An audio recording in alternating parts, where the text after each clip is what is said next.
Hello दोस्तों, स्वागत है आपका मुस्कान विश्वकर्मा होम साइंस मेरे चैनल में। और आज हम जानेंगे एक बहुत ही महत्वपूर्ण बात जो कि हर व्यक्ति के लिए, हर स्टूडेंट के लिए जानना बहुत ज़रूरी है। ये हमारे शरीर से संबंधित बात ही है, पाचन क्रियाओं का संक्षेप में वर्णन। ठीक है, हमें पता है कि हमारे शरीर में पाचन होता है, लेकिन हमें ये नहीं पता कि हमारे शरीर में किन किन अंगों के द्वारा पाचन होता है, किन किन अंगों से कौन कौन सा रस स्रावित होता है, क्षारीय होता है कि अम्लीय होता है, किसमें कौन सा एंजाइम होता है। तो आज हम इन सभी चीज़ों के बारे में इस वीडियो के अंतर्गत जानेंगे। ठीक है, तो पाचन में कौन कौन से अंग शामिल होते हैं दोस्तों?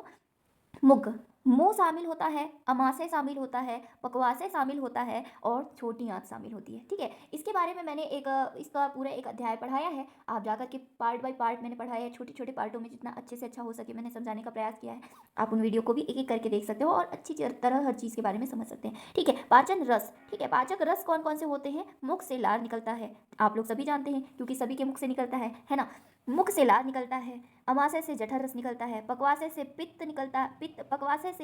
पक्वाशय में क्योंकि दो चीज़ें होती हैं, पित्त और अग्नाशय। ठीक है, तो पित्त से पित्त रस निकलता है और अग्नाशय से अग्नाशय रस निकलता है। छोटी आंत से क्या निकलता है? आंत्र रस। ठीक है, आंत्र रस। अब कौन कौन से होते हैं, मतलब कौन सा रस में कौन सा गुण पाया जाता है, ये हम जानेंगे। तो क्षारीय और अम्लीय। ठीक है, तो क्षारीय जो है हमारे लार ग्रंथि में जो रस पाया जाता है, लार में जो रस पाया जाता है वो है क्षारीय।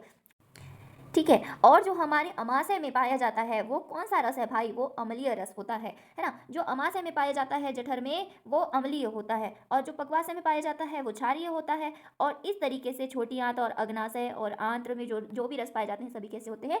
क्षारीय होते हैं। अब जानते हैं हम एंजाइम के बारे में। ठीक है, एंजाइम क्या है? एंजाइम क्या है के बारे में भी मैंने पढ़ा दिया है। तो मुख में जो लार होते हैं वो, उनमें कौन कौन से एंजाइम पाए जाते हैं? इसमें ये क्षारीय होते हैं। मुख में जो लार होता है उसमें टाइलिन एंजाइम पाया जाता है, टाइलिन और इमाइलेज। ठीक है, अब अमाशय। अमाशय में दोस्तों तीन प्रकार के एंजाइम पाए जाते हैं, रेनिन, पेप्सिन और जेठर लाइपेज। ठीक है, अब पक्वाशय में कौन कौन से एंजाइम पाए जाते हैं दोस्तों? पक्वाशय में भी तीन प्रकार के एंजाइम पाए जाते हैं जो कि अग्नाशय रस में शामिल होते हैं, ट्रिप्सिन, एमाइलेज और लाइपेज। दोस्तों ये तीन प्रकार के एंजाइम इसमें शामिल होते हैं, ट्रिप्सिन, एमाइलेज और लाइपेज। ठीक है, छोटी आंत में चार पांच प्रकार के पाए जाते हैं, एंट्रोकाइनेज। ठीक है, इरेप्सिन, सुक्रोज और मोल्टोज और लैक्टोज। ठीक है, जो छोटी आंत है इसमें पांच प्रकार के एंजाइम पाए जाते हैं। अब एंजाइम की रासायनिक क्रिया, इसके बारे में भी हम जान लेते हैं। एंजाइम की रासायनिक क्रिया क्या होती है? तो मुख में जो एंजाइम होता है उसकी रासायनिक क्रिया होता है पके हुए स्टार्च को विलेय शर्करा मोल्टोज में बदलना। ठीक है, जो पका हुआ स्टार्च होता है उसको विलेय शर्करा मोल्टोज में बदलना। अब अमाशय जठर रस में अम्लीय रेनिन जो होता है इसमें क्या होता है? केसीनोजन को केसीन में बदलता है। ठीक है, प्रोटीन को पेप्टोन में बदलता है। कौन बदलता है? पेप्सिन प्रोटीन को पेप्टोन में बदलता है। अब ये जठर लाइपेज है, इसमें वसाओं का हाइड्रोलिसिस आरंभ करता है। ठीक है, हाइड्रोलिसिस आरंभ करता है। पक्वाशय पित्त रस में क्या होता है? इसमें और भी दिया हुआ है, देखिए, अग्नाशय एंजाइमों के कार्य में योग देता है। ठीक है, वसाओं को एम्लाइसीकृत करता है, प्रोटीनों तथा पेप्टोनों को पॉलीपेप्टाइड तथा एमिनो एसिड में परिवर्तित करता है। ठीक है, कौन करता है दोस्तों? अग्नाशय। ठीक है, पहले ही बोल दिया ना, अग्नाशय एंजाइमों के कार्य योग देता है ना। उसके बाद में क्या है?